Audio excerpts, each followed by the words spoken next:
Yeah, as you said, the report is the result of an aggregation of different research done previously by other prestigious Australian organizations, as well as by interviews, direct interviews that we did with Airbnb hosts and the data of the properties that we managed.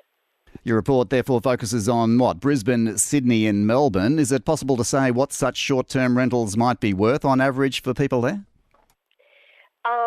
So we identify that short-term rental within these three cities is 83% of the whole short-term rental market. All right, so houses and apartments in Sydney worth about $550, the average of about $733 if you let your house out, an average of $1,211 a week. People are making a good living out of this.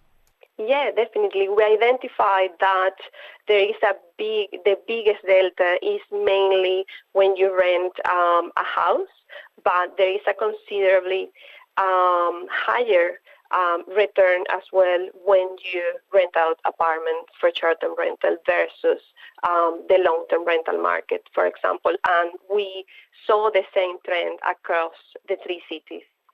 The snapshot sets the value to the economy, as I mentioned, at about $6 billion a year in what you say is direct and indirect income generation. What is indirect income generation?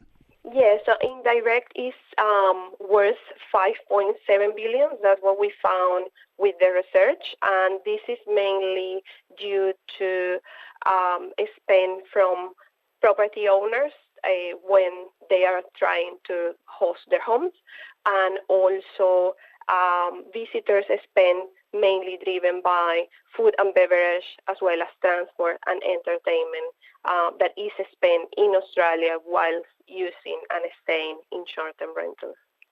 Do you think this kind of growth, this kind of income can be sustained? Will it only keep increasing?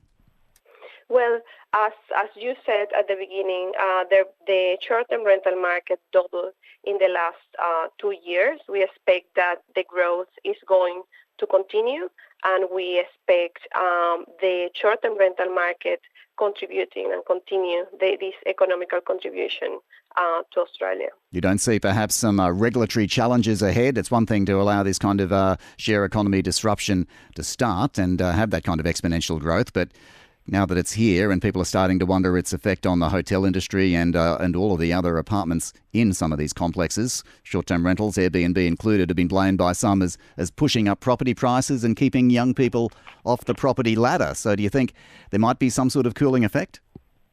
So we know the government, especially here in New South Wales, the government is hearing everyone involved in short-term rental, and we are confident the government is going to make the right decision for everyone.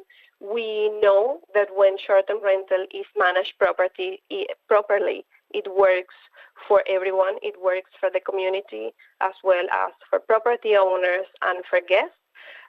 So we are confident the government is going to make the right decision and to get the right balance, and not to be detrimental to the economic benefit of short-term rentals so far.